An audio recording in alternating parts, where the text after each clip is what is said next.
Hello everyone. Before we start, make sure to like and subscribe to the channel, and leave a comment with where you're from and what time you're watching. That way, YouTube will keep showing you stories just like this one. Now, let's begin. 4 of us crammed into my beat-up Ford Explorer that August night, heading from Manhattan, Kansas to Chicago. Jake kept messing with the radio while Carlos counted the cash we'd pooled for gas.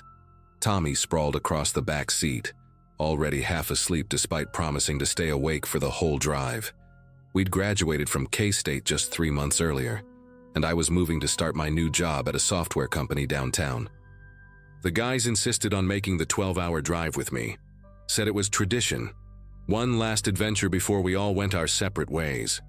My apartment stuff filled the trunk and most of the cargo area, boxes stacked so high I could barely see out the rear window. We'd been on the road for about 6 hours when Carlos started complaining he needed to stretch his legs. The GPS showed a rest area coming up in 15 miles, somewhere between nowhere and nothing on Highway 36. Jake was driving by then, squinting through the darkness at the empty road ahead. Not a single other car had passed us for the last hour. The radio kept cutting to static, and Tommy had finally given up trying to find a decent station. That's when we saw the faded blue sign for Riverside Rest Area, barely visible in our headlights. Jake pulled off without any of us saying a word. We all needed a break, needed to move around, maybe grab something from the vending machines if they were still working. The rest area was exactly what you'd expect in the middle of rural America. A couple of brick buildings with flickering fluorescent lights, some picnic tables scattered around, and a parking lot that had seen better days. Only one other vehicle was there, an old white panel van parked way off in the corner near the tree line. Jake pulled up close to the main building, and we all piled out, groaning and stretching. The night air hit different out there, thick and humid, full of cricket songs and that earthy smell you only get far from the city. Carlos headed straight for the restroom while Jake started doing jumping jacks by the car. Tommy pulled out his pack of Marlboros and nodded toward the wooded area behind the buildings. "Gonna have a smoke," he said, already walking away before any of us could respond. I remember checking my phone. 3:47 a.m., no signal. The vending machines were ancient, half the buttons didn't light up, but I managed to get a Coke to drop down. Jake was leaning against the Explorer, scrolling through his dead phone, probably hoping for a miracle bar of service. That's when I noticed the white van's engine was running. Had it been running when we pulled up? I couldn't remember. The windows were tinted dark, impossible to see inside. Something about it made my skin prickle, but I pushed the feeling away. We were all just tired, paranoid from too many horror movies and too little sleep. Carlos came out of the bathroom making jokes about the graffiti on the walls, and we all laughed, our voices too loud in the quiet night. Tommy had been gone maybe 5 minutes when we heard it, a sound like someone dropping a heavy bag of cement. Then nothing. Jake stopped mid-sentence, and we all turned toward the woods. The crickets had gone silent. Even the wind seemed to hold its breath. "Tommy," Jake called out, his voice cracking slightly. No answer. Carlos started walking toward the trees, but I grabbed his arm. The van's passenger door was open now. I was sure it hadn't been before. A figure moved in the shadows between the trees, too far away to make out clearly. Then Tommy came stumbling out of the woods, his face white as paper, his cigarette gone. He was moving fast, almost running, looking back every few steps like something was chasing him. "Get in the car," Tommy said, his voice barely above a whisper. "Get in the car right now." His whole body was trembling, and there was something dark on his shoes. Mud, maybe, or something else. We didn't ask questions. The look in his eyes told us everything we needed to know. Jake fumbled with the keys while we piled in, Tommy diving into the back seat and immediately ducking down. As Jake started the engine, I saw movement near the van. A man stepped out, tall, wearing coveralls and work boots. He was dragging something behind him, something wrapped in a blue tarp that left a dark trail on the asphalt. The shape was unmistakably human-sized. Our headlights swept across him as Jake threw the car in reverse, and for just a second, our eyes met. His face was ordinary, forgettable even, except for the complete absence of expression. He dropped what he was dragging and started walking toward us. Jake peeled out of that rest area like our lives depended on it. Because they did. The Explorer fishtailed as we hit the highway, tires screaming against the asphalt. Tommy was curled up on the floor of the back seat, breathing in short, panicked gasps. "He killed someone," he kept saying. "I saw him do it. In the woods. He had a hammer or something and he just... God, there was so much blood." Carlos was twisted around in his seat, watching the road behind us. At first, there was nothing but darkness. Then, maybe 2 minutes later, a single headlight appeared in the distance. The van only had one working headlight. Jake pushed the speedometer past 90, then past 100. The old Explorer was shaking like it might fall apart, but that headlight kept getting closer. "What exactly did you see?" I asked Tommy, trying to keep my voice steady. He sat up slightly, still watching the rear window. "I went deeper into the woods than I meant to. Needed to pee too. There was this clearing, and I saw the van parked back there, hidden from the rest area. The guy was standing over someone. A woman, I think. She was already on the ground, not moving. He hit her again anyway, just to be sure. Then he started wrapping her up in that tarp." Tommy's voice broke. "He saw me. I know he saw me." I tried to back away quiet, but I stepped on a branch. He looked right at me and smiled. The headlight was close enough now that we could make out the shape of the van. It wasn't trying to pass us, just staying right on our tail, matching our speed exactly. Jake took an exit without warning, tires squealing, hoping to lose him. The van followed. We were on some county road now, narrower and darker than the highway. No streetlights, no houses, just cornfields stretching out on both sides. The van suddenly accelerated, ramming into our bumper. The Explorer lurched forward and Jake almost lost control. Carlos was on his phone, trying desperately to get a signal to call 911. Nothing. The van hit us again, harder this time. I could hear metal crunching. "There!" I shouted, pointing to a gas station sign glowing in the distance. "Get there!" Jake floored it, the engine screaming in protest. The van fell back for a moment and I thought maybe we'd lost him. Then his high beams flicked on, blinding us. He came at us from the side this time, trying to force us off the road. Jake jerked the wheel hard to the right, and we went sliding onto the shoulder, gravel spraying everywhere. The gas station was one of those 24-hour truck stops, bright and busy even at 4 in the morning. Jake skidded into the parking lot, nearly taking out a diesel pump. We all jumped out and ran for the door. I looked back once and saw the van idling at the edge of the lot, just outside the ring of lights. The driver was still in there, watching us. Inside, the place was full of truckers and travelers, normal people living normal lives, completely unaware of what we'd just been through. Carlos found a security guard and started babbling about the chase, the murder, everything. The guard looked skeptical until he saw our faces, 4 college kids absolutely terrified, covered in sweat, shaking. He radioed for the police while we huddled near the coffee machines. Through the window, I watched the van sit there for another minute, maybe 2. Then it slowly backed up and disappeared into the darkness. The cops showed up 20 minutes later. 2 state troopers who took our statements with the kind of patience that told me they'd heard stories like this before. They called in more units to check the rest area. We sat in that truck stop for 3 hours, drinking coffee and jumping every time someone walked through the door. Around 7 in the morning, one of the troopers came back to update us. They'd found the scene Tommy described. Blood in the clearing, drag marks, tire tracks from the van. But no body, no van, no driver. They put out an APB and told us we'd need to come to the station later to look at photos, maybe work with a sketch artist. The Explorer's bumper was crushed. The paint scraped all along the driver's side. Evidence that it had really happened, that we weren't just 4 kids with overactive imaginations.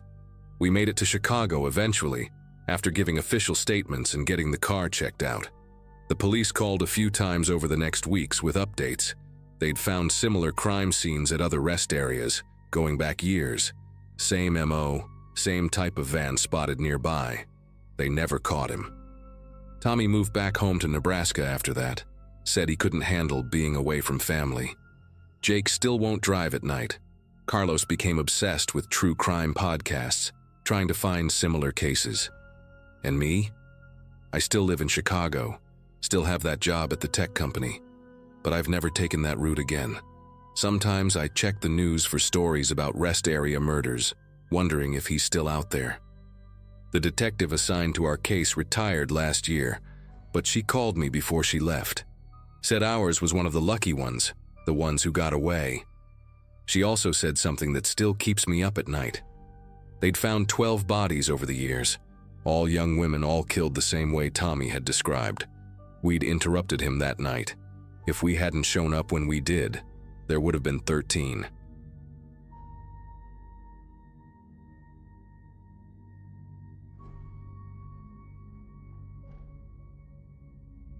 I was 23 and fresh out of college, driving my beat-up Toyota Corolla from Albuquerque to Los Angeles for my first real job at a marketing firm. It was late September 2022, one of those desert nights where the temperature drops 30 degrees after sunset and the stars look close enough to touch. I'd been on the road for about 6 hours, surviving on energy drinks and whatever podcast could keep me awake. The highway stretched endlessly ahead, nothing but darkness and the occasional pair of red taillights disappearing into the distance. I remember feeling invincible back then, like nothing bad could happen to someone who had their whole life mapped out. My parents had warned me about driving alone through the desert at night, but I'd brushed them off with the confidence only someone who'd never experienced real danger could have.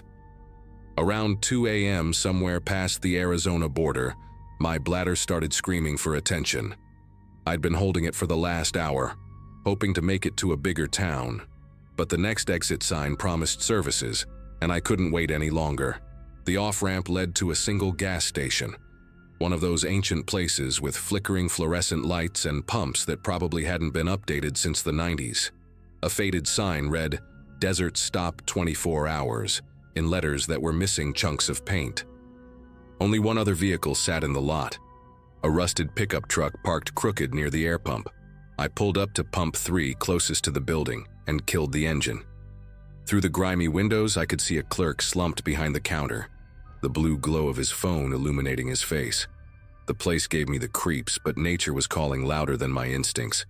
I grabbed my keys but left my purse on the passenger seat. Stupid mistake number 1. The desert air hit me like ice water when I stepped out, and I could hear coyotes howling somewhere in the distance. My flip-flops slapped against the cracked asphalt as I hurried toward the glass doors. They were covered in handwritten signs advertising cold beer and fresh coffee in marker that had faded to pale blue. The door chime made this awful grinding sound when I pushed inside, like metal scraping against metal. The clerk, a guy maybe in his 40s with a grease-stained baseball cap, barely glanced up from his phone. The bathroom was at the back, past aisles of dusty chips and candy bars that looked like they'd been there since the place opened. The key was attached to a wooden block the size of a brick with "ladies" carved into it. I remember thinking how gross it was, how many hands had touched that thing. The bathroom was exactly what you'd expect. A single stall with a door that didn't quite close right, graffiti covering every surface, and a mirror so scratched up you could barely see your reflection. The fluorescent light buzzed and flickered, casting weird shadows that made me hurry. I did my business as fast as possible, trying not to touch anything more than necessary. The soap dispenser was empty, so I made do with just water, drying my hands on my jeans. When I came back out, I noticed the clerk had moved. He was now standing by the window looking out at the parking lot. Something about his posture made me pause. He was rigid, watching something intently. But when I followed his gaze, I just saw my car sitting there under the harsh lights. I dropped the bathroom key on the counter with a loud clunk and headed back outside, eager to get back on the road and put this creepy place behind me. The cold hit me again as I pushed through the doors, and that's when I saw him. There was a man sitting in my driver's seat, just sitting there, hands on my steering wheel, staring straight ahead like he belonged there. My brain couldn't process what I was seeing at first. I actually took a few more steps toward the car before reality slammed into me. This stranger, this man I'd never seen before, was inside my locked car. He was wearing a faded denim jacket with stains down the front, and even from 20 feet away, I could see his hair was stringy and unwashed, hanging past his shoulders. My purse was no longer on the passenger seat. The rational part of my brain was screaming at me to go back inside, to get help, but my feet kept moving forward like I was on autopilot. Maybe it was shock, maybe it was stupid bravery, but I found myself standing right next to my car, staring at this man through the window. He turned his head slowly to look at me, and I'll never forget his face. He had these pale gray eyes that looked almost white under the gas station lights, and a scar that ran from his left eyebrow down to his jaw, pulling his mouth into a permanent sneer. He smiled at me then, not a normal smile, but this slow, deliberate stretching of his lips that made my skin crawl. Very calmly, like we were old friends, he reached over and pushed the unlock button. The click of the locks disengaging sounded like a gunshot in the quiet night. He opened the door and stepped out, my purse dangling from his right hand. He was taller than I expected, maybe 6'3" and rail thin. The smell hit me immediately. Body odor mixed with something chemical like paint thinner. "Nice night for a drive," he said, and his voice was soft, almost gentle, which somehow made it worse. I opened my mouth to scream, but nothing came out. My throat had closed up completely. That's when my survival instinct finally kicked in. I spun around and ran, flip-flops flying off my feet within the first few steps. The asphalt tore at my bare soles, but I didn't care. I could hear him behind me, heavy boots pounding the ground, getting closer. I was maybe 10 feet from the gas station door when he caught me. His hand grabbed a fistful of my hair and yanked backwards so hard I thought my neck would snap. I hit the ground hard, my elbow scraping across the rough pavement. Finally, I found my voice and screamed, the loudest, most desperate sound I'd ever made in my life. He was on top of me immediately, one hand clamped over my mouth, the other arm wrapped around my waist. I bit down hard on his palm and tasted blood. He cursed and loosened his grip just enough for me to scream again. Through the gas station window, I could see the clerk. He was standing there watching us, his phone in his hand. But he wasn't calling anyone. He wasn't coming to help. He just stood there, watching like we were some kind of show. The man was dragging me now, pulling me back toward my car. My bare feet scraped uselessly against the ground, leaving bloody streaks on the pavement. I grabbed at anything I could reach, the air hose, a trash can, even tried to hook my fingers into a crack in the asphalt. Nothing worked. He was too strong and I was getting tired. My throat was raw from screaming, and black spots were starting to dance at the edges of my vision. This is how I die, I remember thinking. In a gas station parking lot in the middle of nowhere, and that clerk is just going to watch it happen. But then I heard it, the deep rumble of a diesel engine. Headlights swept across the parking lot as an 18-wheeler pulled off the highway. The man dragging me paused, his grip loosening slightly as he turned to look. The truck's air brakes hissed as it rolled to a stop, and the driver's door flew open before the vehicle had even fully stopped. A woman jumped down, probably in her 50s, built like a linebacker, wearing a flannel shirt and work boots. She took one look at the situation and didn't hesitate. "Let her go!" she roared, and her voice was like thunder. She had something in her hand, a tire iron, I realized later. The man dropped me immediately, and I collapsed onto the pavement, gasping for air. He looked between me and the trucker, calculating his odds. She was already moving toward us, that tire iron gripped like a baseball bat. I said, "Let her go, and get the hell out of here before I cave your skull in," she growled. Behind her, I could see she'd left her truck running, the CB radio crackling with voices. She must have called for help while pulling in. The man took a step backward, then another. He dropped my purse on the ground and held his hands up like he was surrendering. But his eyes never left mine, and that horrible smile was back on his face. "See you around," he said quietly, just loud enough for me to hear. Then he turned and ran, disappearing into the darkness beyond the gas station lights. The trucker didn't chase him. Instead, she knelt beside me, her rough hands surprisingly gentle as she helped me sit up. "You okay, honey?" "Did he hurt you bad?" she asked, her voice completely different now, soft and maternal. I couldn't speak yet, just shook my head and pointed at my throat. She understood immediately. "Don't try to talk. Let's get you inside and call the real cops. That useless piece of trash in there." She jerked her head toward the clerk, who had finally come outside but was keeping his distance. "Obviously ain't gonna be any help." She helped me to my feet and I nearly collapsed again when I tried to put weight on my torn-up soles. Without hesitation, she scooped me up like I weighed nothing and carried me to her truck. She set me on the passenger seat and grabbed a first aid kit from behind the seat. While she cleaned my feet and wrapped them in gauze, she kept up a steady stream of conversation, telling me her name was Brenda, that she'd been driving trucks for 30 years, and that she'd seen enough to know when something bad was happening. "That man," she said, pulling out her cell phone. "I've seen him before. About 2 weeks ago at a rest stop near Flagstaff. He was hanging around the women's bathroom and security ran him off." She dialed 911 and put it on speaker so I could hear. The police arrived within 20 minutes. Apparently there was a state trooper who'd been patrolling just a few miles away. By then I'd found my voice again, though it came out as a hoarse whisper. I gave my statement right there in Brenda's truck while she held my hand. The trooper, Officer Fitzgerald, was young but thorough. He took photos of my injuries, the blood on the pavement, and got the security footage from the gas station. The clerk tried to slink away, but Officer Fitzgerald wasn't having it. Turns out the clerk had seen the whole thing from the beginning, watched the man jimmy my car door open with some kind of tool, saw him go through my things and didn't do a damn thing about it. I didn't want no trouble, the clerk kept saying, but Officer Fitzgerald's face just got harder with each excuse.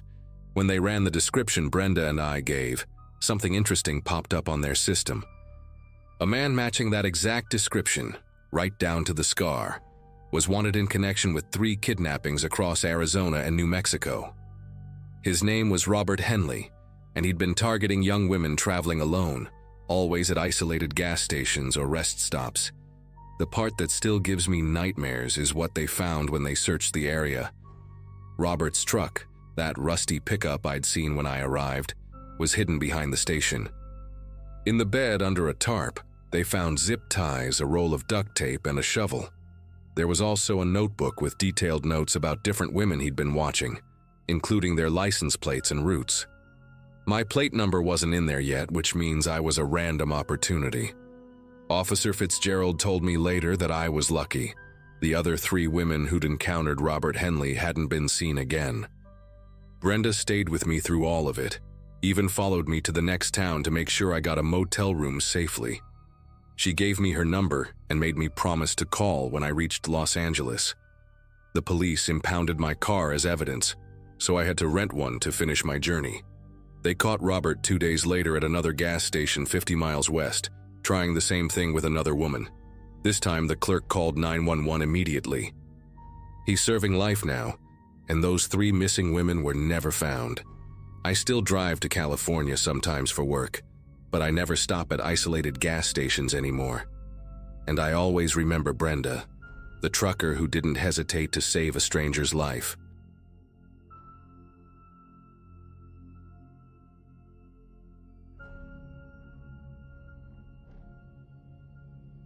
Growing up in a small Utah town, I always thought the worst thing about driving at night was hitting a deer. That changed completely during spring break of 2017, when my younger sister Megan and I decided to visit our aunt in Phoenix. I was 23 then, working as a dental hygienist in Salt Lake City, and Megan had just turned 21, finishing her nursing degree at BYU. We'd made this drive dozens of times before, usually leaving after my Friday shift to beat the weekend traffic. That particular night, we left around 8:30, planning to reach Phoenix by 3 in the morning. The weather was clear, the roads were empty, and we had a cooler full of Red Bulls and those gas station taquitos Megan loved so much.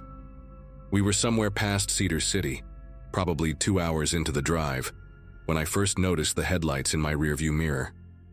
The interstate was practically deserted at that hour, just us and the occasional trucker heading south. This car had been behind us for maybe 15 minutes, keeping a steady distance, never getting too close or falling too far back. Megan was dozing in the passenger seat, her feet up on the dashboard despite my constant complaints about safety. The radio was playing some late-night talk show about conspiracy theories, the host's voice droning on about government surveillance. I remember thinking how ironic that was, given what was about to happen. The car behind us suddenly sped up, closing the gap between us in seconds. Then the red and blue lights started flashing. The first thing that struck me as odd was the car itself. It wasn't a typical police cruiser. No markings, no light bar on top, just those portable lights you can buy online stuck to the dashboard.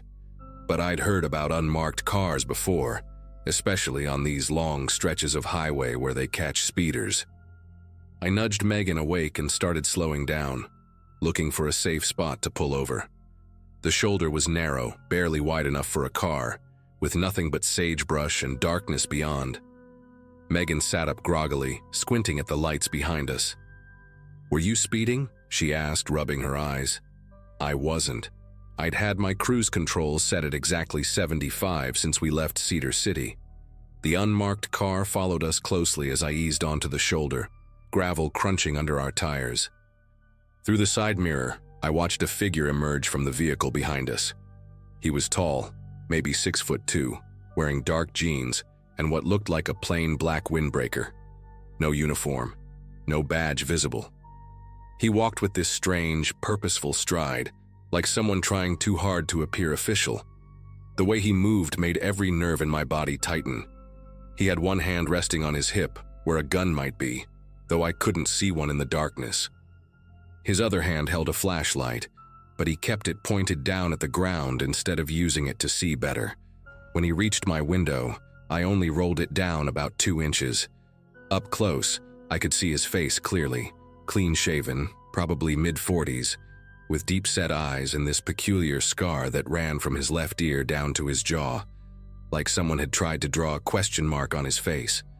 "License and registration," he said, but his voice was wrong. Too quiet, almost whispered, like he didn't want anyone else to hear. He didn't identify himself as an officer, didn't tell us why we'd been pulled over, just stood there, waiting. Megan had gone completely still beside me. I could hear her breathing, quick and shallow. My purse was in the back seat, and as I reached for it, he suddenly spoke again. "Both of you. I need both of you to step out of the vehicle." The way he said it sent ice through my veins, not a request, a demand. His free hand moved to his hip again, fingers drumming against something I still couldn't see clearly. "Is there a problem, officer?" I asked, trying to keep my voice steady. He didn't answer, just repeated himself, louder this time. "Out of the vehicle now." Megan grabbed my arm, her nails digging into my skin. Neither of us moved. That's when we saw the second set of headlights approaching from behind. Another car was slowing down, and this time I could clearly see the word sheriff painted on the side in reflective letters. The man at my window saw it too. His whole demeanor changed in an instant. His shoulders tensed, his jaw clenched, and he took a quick step back from my car. The sheriff's cruiser pulled up directly behind the unmarked car, and I watched in my mirror as a uniformed deputy got out. She was shorter than the first man, built solid, with her hand already on her radio. The moment she saw him, she drew her weapon. "Step away from that vehicle and put your hands where I can see them," she shouted. The man with the scar didn't run. He just stood there for a moment, looking at me through my window with this expression I'll never forget, like a predator whose hunt had just been interrupted. What happened next was pure chaos. The deputy kept shouting commands while calling for backup on her radio. The man slowly raised his hands but kept staring at us, specifically at Megan. Even with a gun pointed at him, he seemed more frustrated than afraid. The deputy ordered him to walk backward toward her voice, to get on his knees, the whole procedure you see on TV. But the way she was handling it, the urgency in her voice, this wasn't a routine traffic stop. She knew who he was. "You two stay in your vehicle with the doors locked," she called out to us without taking her eyes off him. We didn't need to be told twice. I hit the lock button so hard I thought I might break it. Through it all, the man never said a word, just followed her commands with this eerie calmness that made everything worse. Within minutes, the empty highway transformed into a scene from a movie. 3 more patrol cars arrived, sirens blaring, flooding the area with red and blue light. Deputies surrounded the man's car, searching it with flashlights while he sat handcuffed in the back of the original deputy's cruiser. The female deputy who'd saved us walked over to check on us. Her name tag read Deputy Vasquez, and up close I could see the relief mixed with anger on her face. "You two did the right thing not getting out," she said, glancing back at the man in her car. "We've been looking for him for 3 months. Nathan Crow. That's not even his real name, just the latest one he's been using." She explained that he'd been pulling this same stunt across 3 states, Utah, Nevada, and Colorado, always targeting young women traveling alone or in pairs, always at night, always on isolated stretches of highway. He'd attempted to abduct at least 4 women that they knew of, though Deputy Vasquez suggested there were probably more who hadn't reported it. The search of his car revealed everything we needed to know about how close we'd come to disaster. They found zip ties, a roll of duct tape, a stolen police scanner, and those magnetic emergency lights anyone can buy online. In his glove compartment, they discovered multiple fake IDs with different names but all featuring his scarred face. There was also a notebook filled with license plate numbers, descriptions of vehicles, and notes about potential stops. Deputy Vasquez wouldn't let us see it, but her expression told us enough.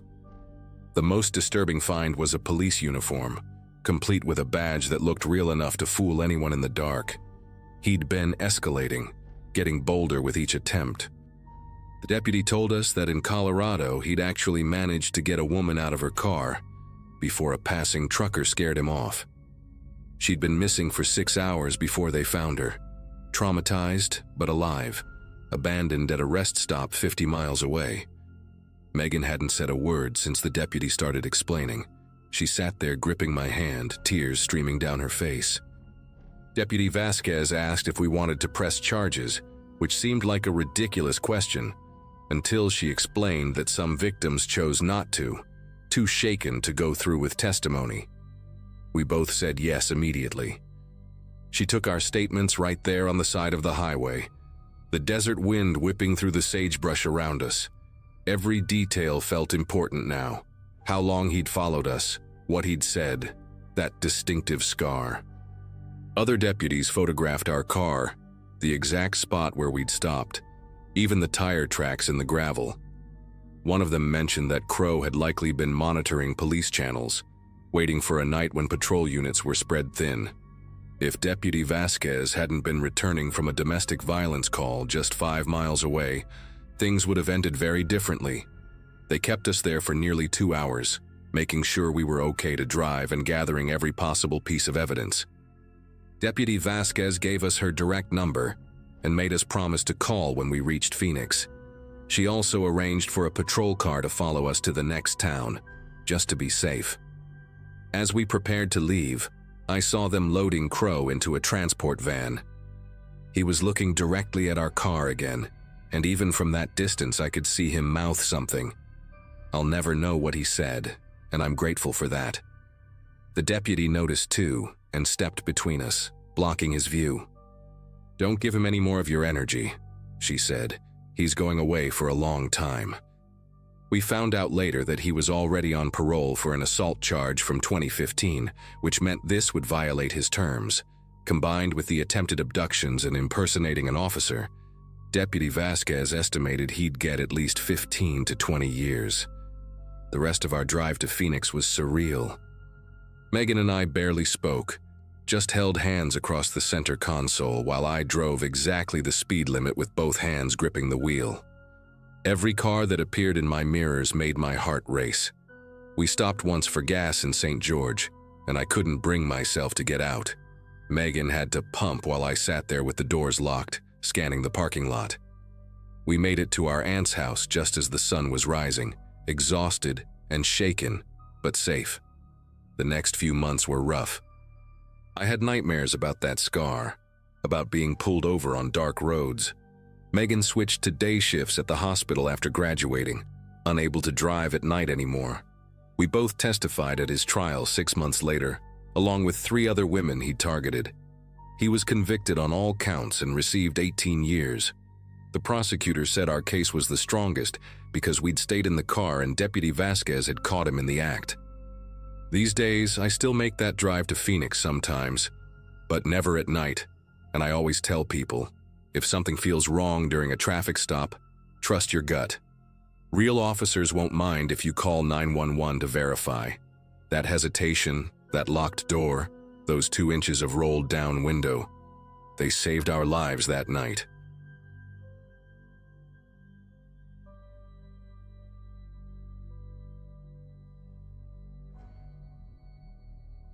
The mechanic at the gas station had grease under his fingernails and a gap between his front teeth that whistled when he talked.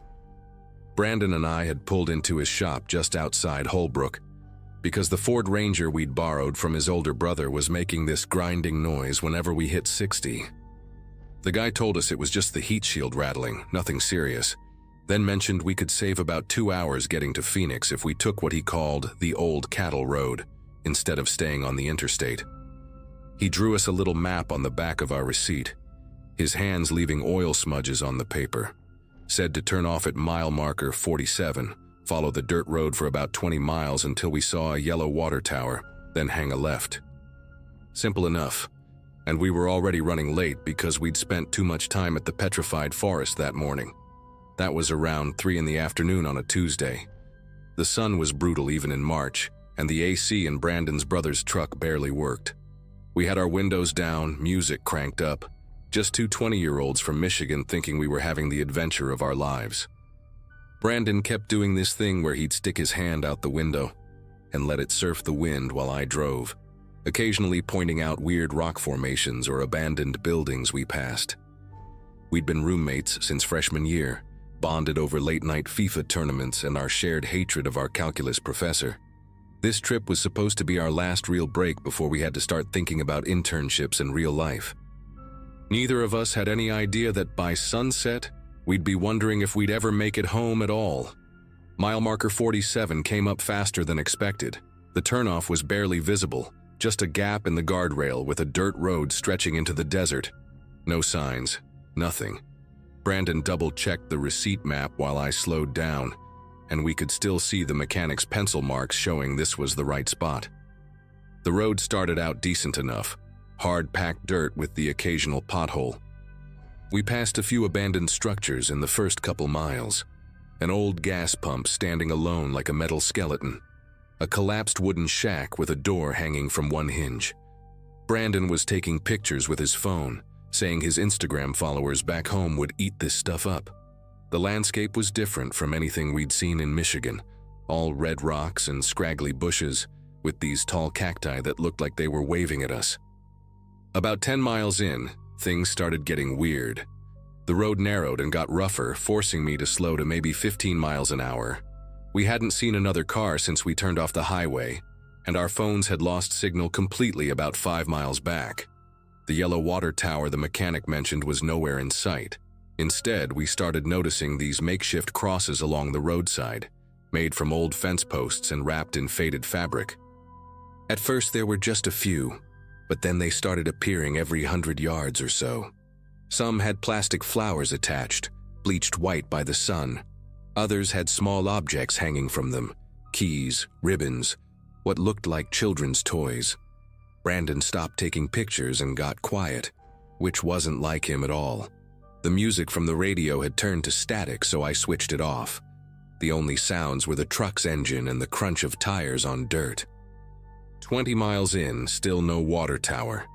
The receipt map showed it should have appeared by now, but all we could see was more desert and a ridge of red rocks in the distance. Brandon suggested we turn around, but I wanted to go just a little further.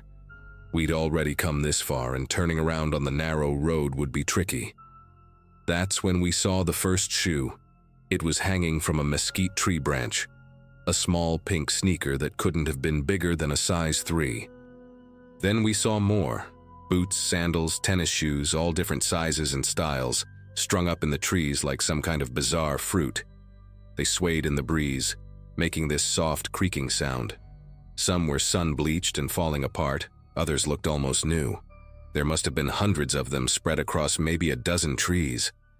Brandon grabbed my arm and told me to stop the truck. His voice was different, higher than normal. We sat there for a minute, engine idling, just staring at those shoes spinning slowly in the wind. The farmstead appeared around the next bend like something out of a nightmare. The main house was partially collapsed, its roof caved in on one side, windows nothing but dark holes. But it was the barn that made us both stop breathing for a second. The whole structure was covered in what looked like doll parts, arms, legs, heads, all nailed to the weathered wood in no particular pattern. In front of the barn, someone had arranged dozens of baby carriages in a perfect circle, all facing inward. The carriages were different ages and styles, from modern strollers to old-fashioned prams with big wheels. Wind chimes made from bones, or what looked like bones, hung from every available surface, creating this constant, hollow, clacking sound. The driveway was blocked by an old school bus with no wheels, its yellow paint peeling off in sheets. Someone had painted words across its side in red, Matthew 19:14. Brandon was breathing fast now, almost hyperventilating. I put the truck in reverse, ready to get us out of there, but the road was too narrow to turn around quickly. That's when I saw him in the barn's loft window. Just a silhouette at first, but definitely a person, standing perfectly still and watching us. He wasn't moving at all, not even to breathe it seemed, just standing there like a scarecrow. I couldn't make out his face, but I could feel him staring. Brandon saw him too, and let out this sound I'd never heard him make before, somewhere between a gasp and a whimper. I started backing up faster, not caring about staying on the road anymore, just wanting to get distance between us and that place. The truck's tires spun in the loose dirt, kicking up dust clouds. Through the settling dust, I could see the figure in the window hadn't moved an inch. But now there was movement near the house. A door I hadn't noticed before was slowly opening. The hinges must have been rusted because they made this long, grinding screech that carried across the desert air. Someone was coming out, but they moved in this strange, jerky way like they were having trouble walking. The sound of an engine behind us made my whole body go rigid. In the rearview mirror, I could see a pickup truck had pulled across the road about 50 yards back, blocking our only exit. It was an old Chevy, primer gray with mismatched doors, and it had just appeared out of nowhere. We hadn't heard it coming at all. Two men got out, and even from that distance I could see they were both carrying something. Brandon was saying, "Go, go, go," over and over, his voice cracking. I gunned it forward, tires spinning, trying to find space to turn around between the school bus and a cluster of rusted farm equipment. The person from the house was getting closer, and now I could see it was a woman in a long, dirty dress. She was dragging something behind her that left a trail in the dirt. The men from the truck were walking toward us too, not running, just walking with this horrible confidence like they knew we had nowhere to go. One of them was wearing what looked like a butcher's apron, stained dark across the front. I finally found a gap between the bus and an old tractor, barely wide enough for the Ranger. I cranked the wheel hard and floored it, the truck's side mirror scraping against the bus with a horrible shriek. We bounced over something, I don't know what, and suddenly we were past the farmstead, tearing down a side path I hadn't seen before. It was even narrower than the main road, barely more than 2 tire tracks through the brush. Brandon was turned around in his seat, watching behind us. He said they were following, both vehicles now, and they knew the terrain better than us. The path twisted through a grove of dead trees, their white trunks like bones sticking out of the ground. I was driving way too fast for the conditions, the truck sliding around corners, bottoming out on rocks. But I couldn't slow down. In the mirror, I could see the gray Chevy keeping pace easily, and behind it another vehicle, maybe the one the woman had come from. The speedometer was bouncing between 40 and 50, which felt like 100 on that surface. The path suddenly opened up onto another dirt road, wider and better maintained. I didn't know which way to go, so I just turned right and prayed it led back to the highway. Brandon was trying his phone again, holding it up high, desperate for even 1 bar of signal. Nothing. The sun was getting lower, maybe an hour from sunset. and the shadows were stretching across the road like dark fingers. I could see dust clouds in the mirror. They were still coming. That's when Brandon noticed the bullet hole in the tailgate. Fresh from the size of it, probably made while we were fleeing. Neither of us had heard a shot. The road started climbing into some hills, and I pushed the old Ranger as hard as it would go. The engine was making unhappy noises, the temperature gauge creeping toward the red. We came around a sharp curve and almost crashed head-on into a sheriff's deputy car coming the other way. I slammed on the brakes, and we ended up sideways across the road. The deputy got out, hand on his weapon, and that's when I realized how we must have looked. Covered in dust, obviously terrified, driving like maniacs. Brandon was out of the truck before it even stopped moving, stumbling toward the deputy, trying to explain about the farmstead and the people chasing us. His words were coming out all jumbled. The deputy, his nameplate said Officer Briggs, held up a hand to calm him down, then looked past us down the road we'd just come from.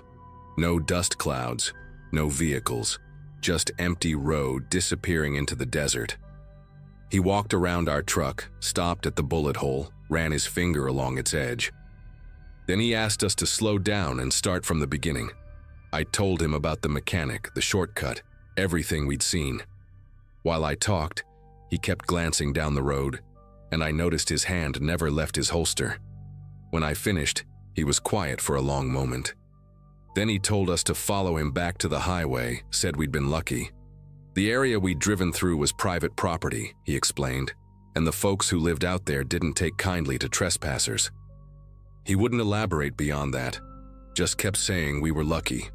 We followed Officer Briggs for about 20 minutes on roads I never could have found myself. Neither Brandon nor I spoke the whole time. When we finally hit the asphalt of the interstate, the relief was overwhelming. The deputy pulled over at the on-ramp, came to my window and told us to head straight to Phoenix without stopping. "Don't take any more shortcuts," he said. "Stick to the main roads." Then he said something that still gives me chills. "And if you boys are smart, you'll forget about filing any kind of report about this. Sometimes it's better to just be grateful you got out."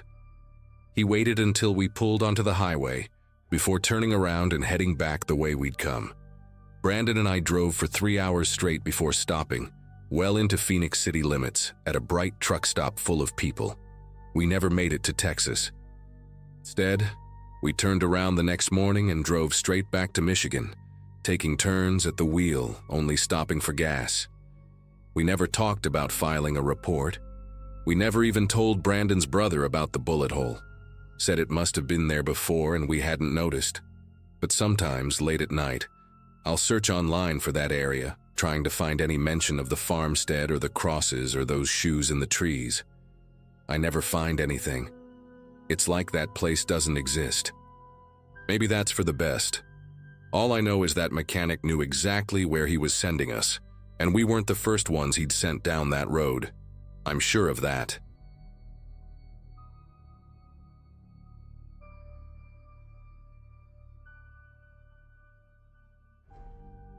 The drive from Reno to Houston was supposed to be straightforward. 30 hours of highway, podcasts, and gas station coffee. I'd done long hauls before for my job as a medical equipment sales rep, but this trip in October 2016 felt different from the moment I left. Maybe it was the divorce papers sitting in my passenger seat, or the fact that I was essentially starting my life over at 34. Either way, I'd been on the road for about 12 hours when I pulled into this massive truck stop just past the state line. The place was buzzing with activity. 18-wheelers lined up like sleeping giants, families stretching their legs, truckers heading in and out of the convenience store. The neon sign for Rosie's 24-hour diner flickered against the darkening sky, and my stomach reminded me I hadn't eaten anything substantial since breakfast. Inside, the diner had that timeless quality all truck stops seem to have. Red vinyl booths, checkered floors, and the smell of bacon grease that probably hadn't changed since the 70s. I grabbed a booth near the window where I could keep an eye on my car. The waitress who came over had bleached blonde hair piled high and a name tag that read, Darlene. She couldn't have been more than 22, with these distinctive green eyes that reminded me of sea glass. She took my order, chicken fried steak and coffee, with a genuine smile that made me think she actually enjoyed her job. That's when I noticed the man sitting at the counter. He was maybe 45, wearing a faded denim jacket over a plain white t-shirt, completely unremarkable except for how intensely he was watching Darlene work. Not in a casual, appreciative way, but tracking her movements like a cat watches a bird through a window. Halfway through my meal, the man got up and moved to the booth directly behind mine. I heard the vinyl squeak as he settled in, and suddenly the back of my neck prickled with awareness. He ordered pie and milk. I remember thinking what an odd combination that was for dinner. Then he started talking to me through the gap between our booths. Long drive ahead? His voice was pleasant enough, sort of raspy like he'd been a smoker. I gave a non-committal yeah and focused on my plate, but he kept going. Asked where I was headed, if I was traveling alone, what kind of car I drove. Each question felt like he was cataloging information, filing it away somewhere. When I mentioned Houston, he laughed this weird, breathy laugh and said, "That's a coincidence. I'm heading that direction myself. Maybe we'll cross paths again." Darlene came by to refill my coffee, and when she leaned over, the man's entire demeanor shifted. His reflection in the window showed him staring at her with this blank expression, like someone had switched off the friendly traveler persona. She must have felt it too because she quickly moved away, but not before I caught her glancing back at him with something like recognition, or maybe fear. I tried to catch her eye when she brought my check, wanting to ask if she was okay, but she avoided looking at me directly. The man behind me had gone silent, but I could feel him there, breathing steadily, waiting. My food sat heavy in my stomach, and even though I'd barely touched my coffee refill, I left a 20 on the table and stood up. As I walked past his booth, he looked up at me with these pale gray eyes and smiled. "Safe travels," he said, and something about the way he emphasized safe made my skin crawl. The parking lot felt different when I stepped outside, darker somehow, even though the overhead lights were blazing. I practically jogged to my car, fumbling with my keys while scanning the area. Through the diner windows, I could see the man had returned to the counter, positioned where he could watch both the dining room and the hallway that led to the restrooms and kitchen. Darlene was serving another customer, but she kept glancing toward that hallway like she was planning an escape route. I sat in my car for a minute, engine running, debating whether I should go back inside and warn her properly. But warn her about what exactly? That a customer was being creepy? That he'd asked me travel questions? In the harsh fluorescent lighting of the truck stop, my concerns suddenly seemed paranoid, even silly. Still, I couldn't shake this crushing certainty that something terrible was about to happen. I drove for another 2 hours before stopping at a motel in Amarillo, my mind replaying every detail of that encounter. The way he'd moved to sit behind me, those calculating gray eyes, how Darlene had flinched when he'd looked at her. I barely slept that night, checking the locks 3 times and wedging a chair under the doorknob. The next morning, I was getting continental breakfast in the motel lobby when the news came on the mounted TV.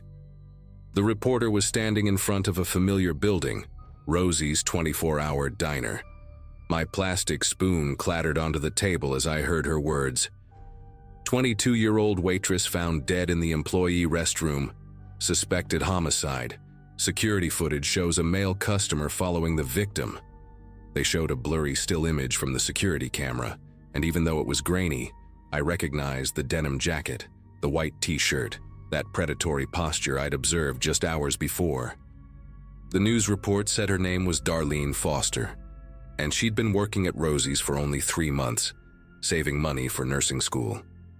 They found her body at 11:47 p.m., less than an hour after I'd left. The medical examiner later determined she'd been strangled with her own apron strings in the employee restroom. What made my whole body go numb was the timeline. Security footage showed the man following her down that back hallway at 11:21 p.m., just 15 minutes after I'd walked out to my car. If I'd stayed to finish my coffee, if I'd lingered to leave a better tip, if I'd done anything differently, I might have been there. Maybe I could have prevented it, or maybe I would have become another victim. The other motel guests were chatting about their travel plans, completely oblivious to my internal spiral, while the reporter droned on about how police were seeking a person of interest driving a dark-colored pickup truck. I called the tip line from my motel room, my voice shaking as I described everything I remembered about the man. The detective who called me back, a woman named Judith Brennan, took my statement with a patience that somehow made everything feel more real. She asked detailed questions. Did he have any scars, tattoos, unusual mannerisms? Did he mention where he was going specifically? Did I notice what he was driving? I remembered seeing a dark blue Ford pickup with Oklahoma plates parked near the diner entrance, one of those extended cab models with a toolbox in the bed. Detective Brennan's silence on the other end told me this was important. She asked if I'd be willing to work with a sketch artist over video call, and I spent the next 2 hours trying to recreate those pale gray eyes, that unremarkable face that had somehow radiated such menace. She thanked me repeatedly, said I'd been incredibly helpful, but I couldn't stop thinking about how I'd left Darlene there with him. The rest of my drive to Houston became a blur of paranoid mirror checking and jumped heartbeats every time I saw a dark pickup truck. I'd catch myself gripping the steering wheel until my knuckles ached, convinced that somehow he knew I'd talked to the police. At one rest stop in eastern Oklahoma, I saw a blue Ford pickup and nearly had a panic attack until I realized the driver was an elderly woman with her grandchildren. I made it to Houston by that evening, but I couldn't bring myself to stay in my planned hotel. Instead, I crashed at my sister Gloria's place, telling her I was too tired to be alone. I didn't mention the murder until 3 days later, when Detective Brennan called with an update. They'd arrested someone, Douglas Wade Hutchinson, a long-haul trucker with a history of assault charges in 3 states. The sketch I'd helped create had been crucial in identifying him. What haunts me most isn't just that night at the diner, but what came after. During the trial, which I attended via video link, prosecutors revealed that Douglas had been stalking Darlene for weeks. He'd eaten at that diner every Thursday night when his route brought him through, always requesting her section, always staying until near closing time. Other waitresses testified they'd tried to warn her, but she'd insisted she could handle him, that she needed the tips. The night I was there wasn't random. He'd been building up to it, getting bolder with each visit. Security footage from previous weeks showed him following her to her car, standing in the parking lot watching her drive away, testing boundaries. The prosecutor said my presence that night might have delayed his plan. He'd waited until the diner was nearly empty, until Darlene was doing her closing duties alone in the back. If I hadn't been there occupying the booth behind him for that hour, he might have acted sooner. Douglas got life without parole. The jury deliberated for less than 2 hours, and I watched on my laptop screen as they read the verdict. He showed no emotion, just stared straight ahead with those same gray eyes I'd seen in the diner. But what really broke me was when Darlene's mother spoke during victim impact statements. She talked about how Darlene had called her every night after work to let her know she'd made it home safe. That night, she'd waited by the phone until midnight, then started calling the diner. No one answered. She drove the 40 miles from her house to Rosie's and found the police cars, the yellow tape, her daughter's beat-up Honda still parked in the employee section. She looked directly at the camera during her statement and said that whoever had called in the tip about Douglas had given her the only peace she'd found, knowing he couldn't hurt anyone else's daughter. I closed my laptop and sobbed for an hour. It's been 7 years now, and I still can't eat at truck stop diners. I tried once about a year after the trial, thinking I needed to face the fear. But the moment I sat down and the waitress approached with her notepad, I was back in that booth at Rosie's, feeling him breathing behind me, watching those gray eyes track Darlene's movements. I left before ordering. Sometimes I Google Darlene Foster, looking at the few photos that exist online. Her high school graduation picture, a snapshot from the diner's Facebook page where she's laughing with her co-workers.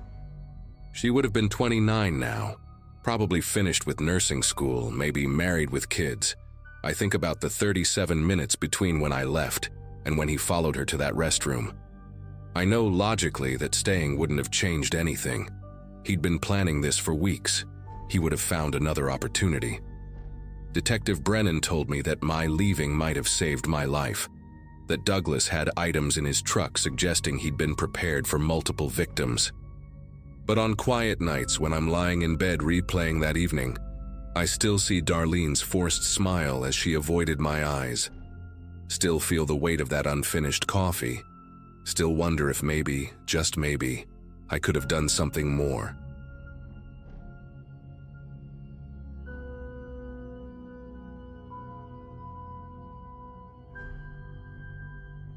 We were on the 4th day of a long-haul road trip that had been in the works since spring. I was 19, fresh out of community college, and all I wanted was to see the Pacific. It was me, my friend Dion, who drove a dented teal Aerostar van his uncle gave him, his cousin Riley, and Riley's roommate Lenny. None of us had ever been west of Tennessee.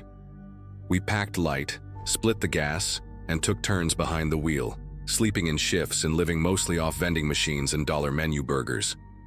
Felt like freedom, in a grimy, caffeine-fueled kind of way. That morning, we'd left a tired little motel just off the interstate in southern New Mexico. Riley had woken up first and was already outside smoking by the time I stepped out. The place was half boarded up and backed into a dusty service road with nothing but a gas station and an old train depot nearby. We'd checked in the night before under Dion's name. $28 split 4 ways. I remember the front desk guy had a limp and wore a button-up shirt 2 sizes too big, and when he handed over the key, he said, "Lock both bolts. Kids like you don't usually stop here." We thought he was just trying to be edgy. In the daylight, the place looked worse. The Coke machine out front had a bullet hole through the plexiglass. There was a pile of broken hubcaps in the weeds by the dumpster. Still, we were all in decent spirits. I took a photo of the guys leaning against the van before we left. That picture's been in every article since. We pulled out around 10:30 a.m., planning to hit the highway west toward El Paso, then cross into Arizona by evening. The weather was hot, sharp sun bouncing off the dashboard, making it hard to read the map. Riley was riding shotgun, tracing our route with his finger. Somewhere along the way, maybe 40 minutes into the drive, we stopped at a small diner off a frontage road. It was the kind of place where the sign buzzed and the waitress called everyone sweetheart. I remember ordering coffee and a greasy ham sandwich that came on toast soaked through with butter. We weren't there more than half an hour. While we ate, Lenny said he saw a guy hanging around the parking lot, leaning against a rust-colored pickup looking at the van. Said the guy kept staring at the license plate. None of us thought much of it at the time. I figured he was just one of those people who thought any out-of-state plates meant tourists with cash. The guy never came inside, never talked to us. He was gone by the time we left. I only remember he had this weird kind of stillness to him, like he was posing for something. Later we joked about it, called him the New Mexico Plate Inspector. Then we drove on, cutting through miles of flat land and scrub. I remember Riley playing with the radio, trying to get a station that wasn't static. Somewhere past noon I must have dozed off. When I woke up, the van wasn't moving anymore, and everything around us looked different. We were parked in what looked like the backside of a warehouse complex. Just rows of corrugated metal buildings and empty loading docks. No signs, no people. The sun had shifted and everything looked washed out, like the color had drained from the air. I rubbed my eyes and asked Dion why we stopped. He didn't answer right away. He was just sitting there, hands on the wheel, staring straight ahead. Riley was out of the van, pacing a little, checking his watch like he expected someone to show up. Lenny sat in the back, chewing on a straw wrapper, quiet. That wasn't like him. He was usually the loudest in the van. I asked again what was going on. Dion finally said, "We're waiting for something." But he wouldn't say what. There was this strange tension in the air, like everyone had agreed on something without me. I stepped out, thinking maybe I'd missed a conversation while I was asleep. The pavement radiated heat, and there was a faint smell of chemicals or oil coming from somewhere nearby.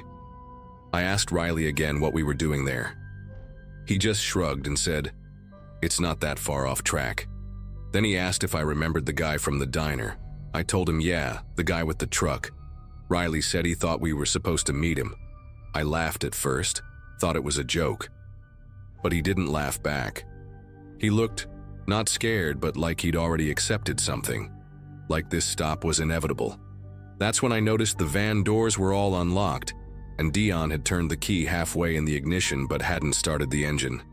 I asked if we were breaking down or waiting for help, but no one answered. I stood there watching the heat shimmer over the blacktop, and it hit me. None of us had planned this stop. We didn't even know exactly where we were. There were no road signs, no cell service, just that empty sprawl of metal and concrete. I pulled my film camera out of my bag and snapped a photo of the lot. It's the last picture I ever took of that trip. When I got it developed later, the frame was mostly gray, like the light had been swallowed. I went to grab a soda from the cooler in the van, thinking maybe we just needed a break from the road. That's when I noticed something on the windshield. Tucked under the wiper was a folded napkin. None of us had left the van since pulling in. I opened it, and it had 4 words written in pencil. "You're almost out west." No handwriting I recognized. Riley walked up behind me and read it over my shoulder. He didn't say anything, just took the note from my hand and folded it up again like it wasn't the strangest thing in the world. I wanted to leave.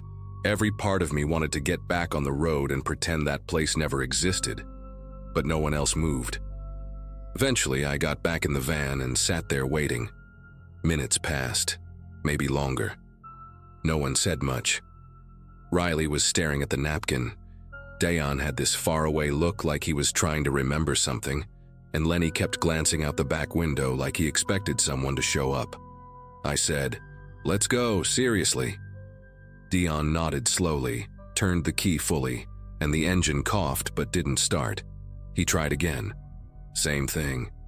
I checked the gas gauge, still plenty left. I offered to get out and look under the hood, but he told me not to. Just like that.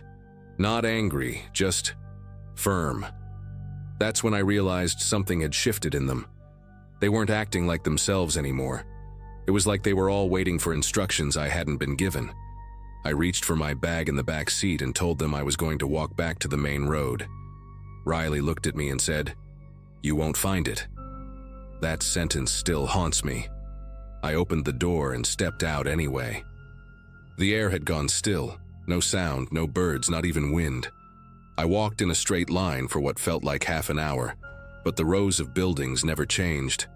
I circled back, trying to retrace my steps, but there was no sign of the diner, no intersection, nothing familiar, just the same stretch of industrial deadland.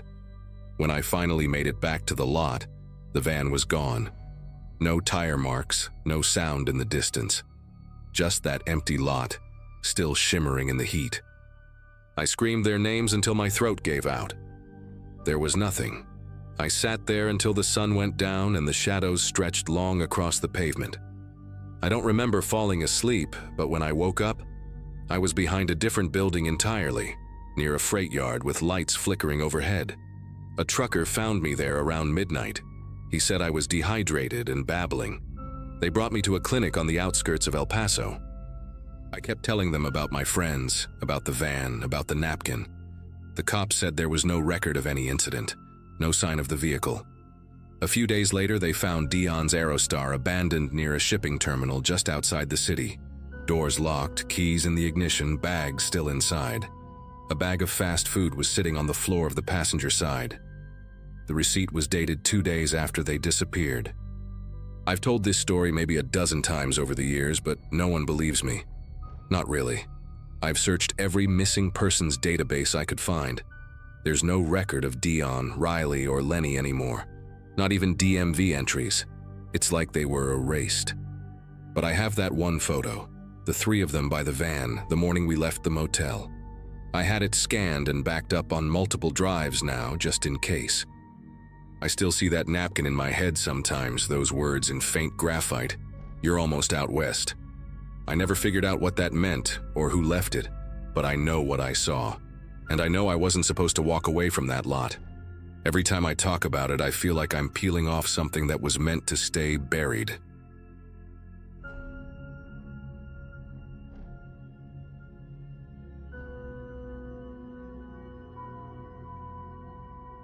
I used to think people who dropped everything to find themselves were just running from life. That was before everything fell apart. My marriage, my job, and whatever sense of identity I had left. I'm Ethan now, but back then, I still signed things with my full name, Ethan Merrill. 34, living in Eugene, Oregon, trying to breathe through the silence of an apartment that didn't echo with laughter anymore. After the divorce was finalized, I packed up some clothes, a few journals, my camera, and a cooler full of protein bars and gas station coffee. I didn't have a plan, just a vague idea of heading southeast, maybe ending up in Texas. That stretch of road between states felt like the only honest thing in my life. The first few days were surprisingly calming. I drove through small towns I'd never heard of, staying at roadside motels that smelled like mildew and old cigarettes. I'd jot things down in my notebook, thoughts, overheard conversations, dreams I couldn't shake. Somewhere along the California-Nevada border, I took a weird detour to avoid the interstate. I started feeling like I wasn't alone. Not in a supernatural way, nothing like that. Just, there were too many times I saw the same dark blue pickup in my rearview mirror, no matter how many times I turned off. Same dent in the front bumper, same crooked passenger side mirror. It could have been coincidence. That's what I told myself when I saw it again parked across from a diner in a no-name town where I'd stopped for gas. I went inside anyway, ordered a grilled cheese and soup, and tried to act like I hadn't noticed. The waitress was the chatty kind, asked where I was headed, what I did for work, all that. I kept my answers vague, but when I stepped out to leave, the truck was gone. No engine sound, no taillights, just vanished. That's when I wrote in my journal, either I'm being followed or I'm starting to lose it. Not sure which scares me more. 3 nights later, I took a wrong turn near a wooded service road. The GPS had started glitching earlier that afternoon, kept freezing, reloading, showing me blank screens. I figured I could loop back to the highway eventually, but the road just kept narrowing, trees closing in like a funnel. It had rained the day before, and the dirt was slick, more like mud now. I wasn't going fast, but when I tapped the brakes, the pedal sank straight to the floor. No resistance, no grinding, nothing. The car slid sideways into a ditch and slammed into a tree hard enough to set off the airbags. I didn't get out right away. I just sat there for a minute, heart beating like a drum inside a closet. After I caught my breath, I opened the door and stepped out into the cold. The forest around me felt impossibly quiet. Not peaceful, quiet in that unnatural way, like sound was being swallowed. I checked my phone. No signal. No surprise. I popped the hood to see the damage and froze when I saw the brake line. Cleanly cut. Not worn out. Not corroded. Cut. I just stood there staring at it for what felt like 10 minutes. There wasn't even any dirt or grime around the tear, like it had been done recently. My brain kept trying to reason with it. Maybe a branch snapped it. Maybe it tore in the crash. But I knew better. I grabbed my journal and a flashlight from the passenger seat, planning to walk back toward the highway. But as I turned around, I noticed something on the rear windshield. At first, I thought it was a leaf stuck in the wiper, but it was a scrap of paper, tucked under the blade like a parking ticket. My heart thumped in a new, quieter way. I pulled it out. 4 words, written in sharp black ink, all caps. Stay off this road. Nothing else. No signature. No explanation. The paper was dry, which meant someone had left it after the rain, and definitely before I crashed. I looked around slowly, flashlight low to the ground. The trees weren't dense, but they were tall and oddly uniform, as if planted with intention decades ago. My car was completely hidden from the road now. Not that it mattered. I hadn't seen another vehicle in over an hour. I started walking, journal clutched against my chest, scanning the roadside for any sign of a mile marker, a post, anything familiar. But everything looked the same. After about 20 minutes, I heard it. Footsteps behind me, slow, careful, matching my pace, then pausing when I stopped. I didn't turn around, I didn't run either. I just kept walking, now with my flashlight off, letting my eyes adjust to the dark. If someone was following me, I figured it was better they couldn't see exactly where I was.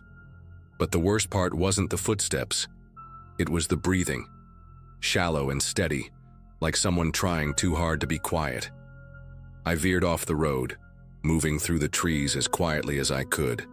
My boots sank into the wet leaves. The breathing kept coming. No footsteps now, just the sound of someone inhaling behind trees that all looked the same. I ducked behind a fallen trunk and waited, barely even blinking. Eventually, the breathing stopped. I stayed crouched behind that log for what must have been over an hour, barely shifting. No footsteps, no voices, just the occasional rustle of leaves and the distant creak of branches. When I finally moved, it was only because my legs had gone numb and the cold was sinking into my bones. I retraced my steps as best I could and finally saw headlights, 2 sets, bouncing down the service road. A tow truck and a county sheriff's SUV. I thought I was saved. I really did. But when I waved them down, the deputy stepped out and looked at me like I was trespassing, like I was the problem. They towed my car out and questioned me for 2 hours on the side of the road. I told them about the brake line, the note, the breathing, everything. The deputy nodded along, expression blank, and finally said, "We'll file it, sir. This area sees a lot of hunters. Probably just some prank." I asked if they found any tracks or cameras nearby, but they brushed me off. Said I was lucky to walk away from the crash. I asked for the note back. They said they never saw any note, but I know I left it on the seat before I started walking. I tucked it under my journal so it wouldn't blow away. They acted like it never existed. I caught a ride to a bus station in the next town. Haven't driven since. Gave up the idea of finding myself out there. Whatever I felt watching me that night, I don't think it wanted me dead. I think it wanted me scared, like it was playing a long game. I still have the journal. The last entry just says, "Don't trust the road. Don't trust the quiet." My therapist thinks it was trauma-induced paranoia. Maybe she's right, but every so often I'll get a random blocked call in the middle of the night. Never a voicemail. Just silence. I stopped answering them months ago. It's been nearly a year now, and no one has found anything. No suspects, no prints, not even confirmation the brake line was cut. Just my word, which doesn't seem to count for much. They marked it as a mechanical failure in the report. Officially, unofficially. I think someone knew I was coming, knew I'd take that road. That detour wasn't on any map. I've looked. There's no Service Road 11B in any record of the county I supposedly crashed in. It's like I slid off the pavement and into some place that wasn't meant to be found. But someone, or something, was already there, waiting.